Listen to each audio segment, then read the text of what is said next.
De la Bloodline, du Judgment Day, il y avait vraiment tout pour me faire plaisir lors de ce Raw. Et bonjour à toutes et à tous, on se retrouve aujourd'hui pour mon récap de Raw du 28 octobre 2024. Et le show va s'ouvrir avec l'ancien champion intercontinental Jey Uso. Beaucoup de choses se sont passées ces derniers jours. Il veut parler à quelqu'un qui devrait se reconnaître et c'est alors que Jimmy Uso fait son entrée. Jimmy Uso va remercier Jey Uso pour son aide lors de SmackDown vendredi dernier. Ils pensent qu'ils ont besoin d'être ensemble pour combattre la Bloodline, car la Bloodline ne sont pas The Ones, mais Jey va directement le couper et lui dire « Nous ne sommes pas The Ones non plus ». Jey va rappeler que la dernière fois qu'ils se sont vus, c'était à WrestleMania 40, lorsqu'ils étaient face à face. Mais beaucoup de choses ont changé depuis. Il a été champion intercontinental et a remporté le titre tout seul. Mais comme il va le dire, aucun titre n'équivaut à ton frère jumeau. Jimmy veut alors faire un câlin comme à SmackDown à Jey Uso, mais Jey va cette fois-ci le rejeter et va le prévenir. Il ne compte pas faire le sale travail de quelqu'un d'autre cette fois-ci. On le fait ensemble.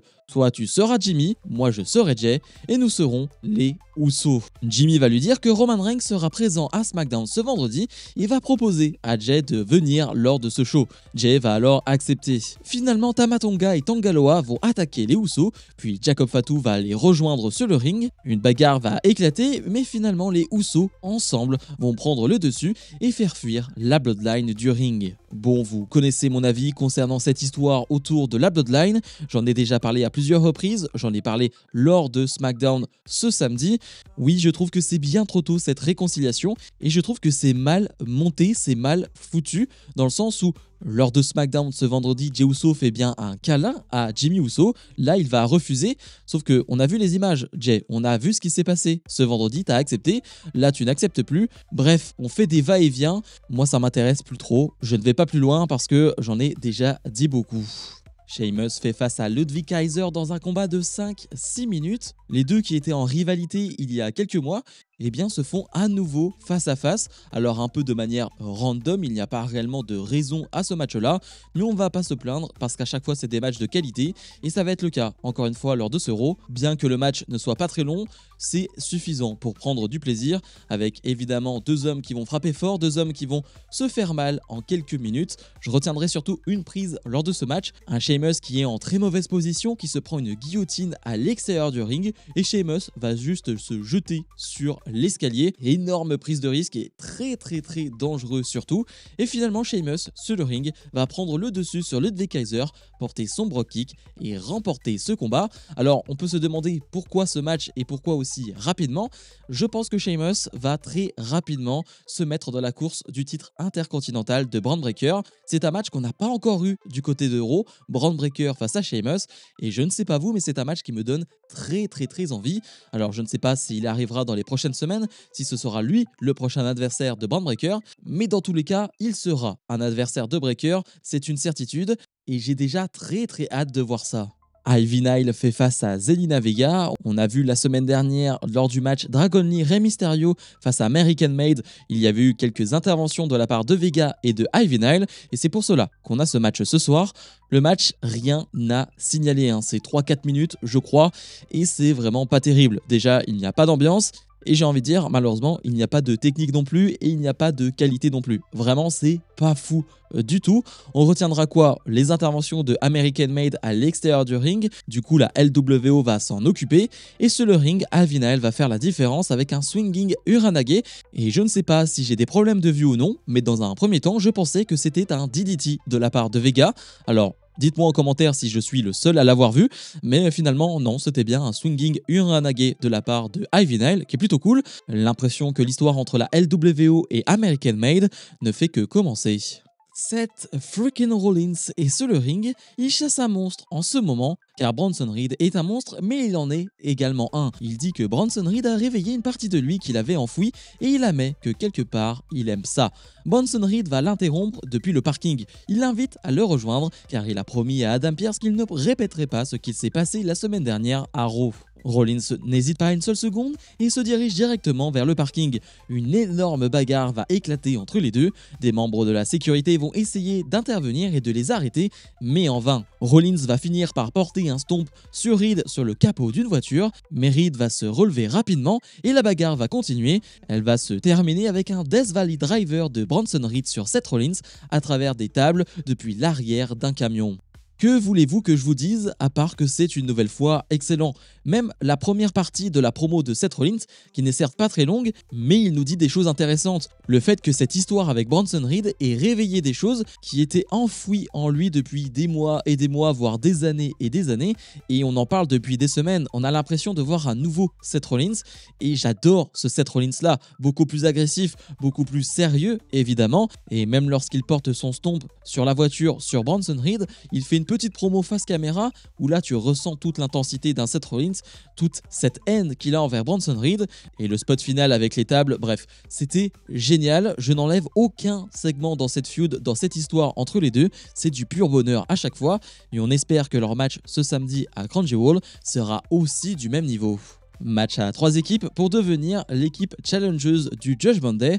On retrouve la LWO, le New Day et les War Raiders. Un combat de 7-8 minutes et c'était excellent. J'aime toujours le fait que lorsqu'il y ait des combats à 3 équipes, on a un membre de chaque équipe sur le ring. Ça rend le match toujours plus dynamique et plus inventif aussi parce que tu dois sortir des prises pas simplement en 1 contre 1 mais des combos par exemple. Et là on va en avoir des combos, surtout que les War Raiders vont être en totale domination. Ce sont les poids lourds lors de ce match, c'est l'équipe la plus impressionnante, c'est l'équipe dominante lors de ce combat. La LWO de Rey Mysterio et Dragon Lee va devoir s'allier à quelques reprises avec le New Day, et je dis simplement à quelques reprises parce que Xavier Woods, une nouvelle fois, va avoir une certaine haine envers Rey Mysterio et ça va lui coûter le match parce que le match se passe plutôt bien, on a de très beaux enchaînements, un Dragon Lee qui lors de la première partie du match était totalement transparent, invisible, sur la seconde partie du match c'est beaucoup mieux, mais ouais, ça va pas réellement aller plus loin parce que Xavier Woods, alors qu'il a l'opportunité de faire quelque chose sur le ring, va s'en prendre à Rey Mysterio qui était sur le tablier et il en oublie presque l'objectif de devenir challenger. La LWO va donc réussir à reprendre le dessus, l'avantage, sauf que Chad Gable va s'en prendre à l'extérieur du ring à Rey Mysterio. Cette histoire n'est donc pas terminée et les War Raiders vont faire la différence sur le ring et gagner ce match et devenir les challengers. On verra bien quand le match face au Judgment Day aura lieu, mais je suis quasi persuadé que les War Raiders vont devenir les nouveaux champions par équipe. Si tu les mets en finale face au Judgment Day, je trouve que ce serait stupide de les faire perdre et au contraire une très bonne idée de les faire gagner et de relancer un peu cette hype autour de cette division par équipe. Et dans le main event, Dominic Mysterio fait face à un ancien champion du monde, Damien Priest. Oui, on nous a teasé toute la semaine que Dominic Mysterio allait affronter un ancien champion du monde. Alors on se doutait que ça allait être Damien Priest et que ça n'allait pas être The Rock ou John Cena, évidemment. Sauf que dès que le show a débuté, au bout de 20 minutes, Adam Pearce a annoncé à Dominic Mysterio qu'il allait bien affronter Damien Priest ce soir. Donc est-ce qu'on peut appeler ça de la pub mensongère ou est-ce qu'on peut dire qu'ils sont malins? Moi personnellement ça m'embête un peu, mais bon, c'est comme ça, c'est la WWE. On a eu ce combat entre les deux qui était inintéressant au possible. Déjà, je n'arrive pas à comprendre pourquoi il est en main event, ce combat. Pourquoi ce match est en main event? À la limite, si tu ne savais pas que c'était Damien Priest, un ancien champion du monde, à la limite, et encore. Mais là, je comprends pas pourquoi il est en main event. Le match n'a pas beaucoup d'intérêt.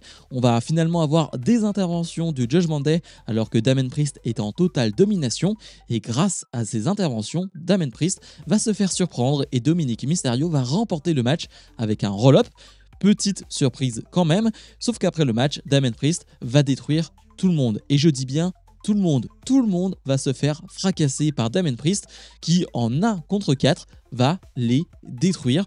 Alors encore une fois, ça montre un Judgment Day très faible, mais on a l'habitude et je sais pas trop où ça va nous mener. Ça veut dire que l'histoire entre Damien Priest et Dominic Mysterio et le Judgment Day est loin d'être terminée et j'ai envie de vous dire, qui ça intéresse? Qui s'intéresse? Même le public américain lors de ce show, lors de ce main event, n'était pas non plus hyper emballé. Ils vont plutôt bien se réveiller lorsque Damien Priest va fracasser le Judgment Day après le match, mais sinon, ils n'étaient pas hyper intéressés. Donc ouais, terminer un show de cette manière-là avec le Judgment Day et Damien Priest, je sais pas si c'était vraiment une bonne idée.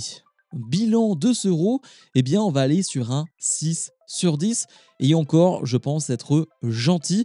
Parce qu'honnêtement, même si tout ce qui se passe avec la Bloodline vous intéresse, eh bien concrètement, il n'y a que très peu de choses à retenir lors de ce show. Moi, c'est une histoire qui ne m'intéresse plus du tout, donc je le mets de côté. Mais même vous, si vous êtes intéressé, franchement, ce Raw était très compliqué. En parlant de la Bloodline, on a eu quelques segments backstage avec Sami Zayn qui ne comprend pas la décision de Jay, qui ne comprend pas sa réaction. Et on a eu un Sami Zayn qui a parlé à Solo Sikoa et Jimmy et Jey Uso ont vu cette scène. Alors on joue encore une fois avec une espèce de suspense. Faut réfléchir 5 minutes, évidemment que Sami Zayn ne va pas se mettre avec Solo Sikoa. Je veux dire, ça n'aurait aucun sens par rapport à son personnage, par rapport à sa personnalité. On essaye encore une fois de brouiller les pistes. Bref, ça ne m'intéresse pas vraiment. Le show se termine avec un segment du Judgment Day. Les matchs, on retiendra quoi? Le Sheamus, Ludwig Kaiser qui était sympa, le match par équipe qui était vraiment cool, et le segment entre Reed et Seth Rollins qui était très cool là aussi. Sinon, c'est compliqué. J'ai l'impression que Raw d'une semaine à l'autre, avec ce format de 2 heures, passe de quelque chose de bien à quelque chose de moins bien. Bref, on n'a pas encore de stabilité. Je ne l'ai pas précisé, mais ils ont officialisé un match 3 contre 3, Bloodline contre Bloodline lors de Crown Jewel, ce qui est un peu stupide hein, avant SmackDown qui a été enregistré, parce que le match à l'heure actuelle ne fait aucun sens. Évidemment, il fera sens avec le SmackDown qui a été enregistré, mais pour le moment, ce show, on ne l'a pas vu. On imagine que la WWE a vu tous les leaks, a vu que tout le monde avait partagé les spoilers de ce show, et du coup, ils ont balancé ce match, mais encore aujourd'hui, le match ne fait aucun sens. Bref, je vous invite à mettre un maximum de pouces vers le haut, à vous abonner, et nous on se retrouve dès demain pour mon récap de NXT. Salut, salut!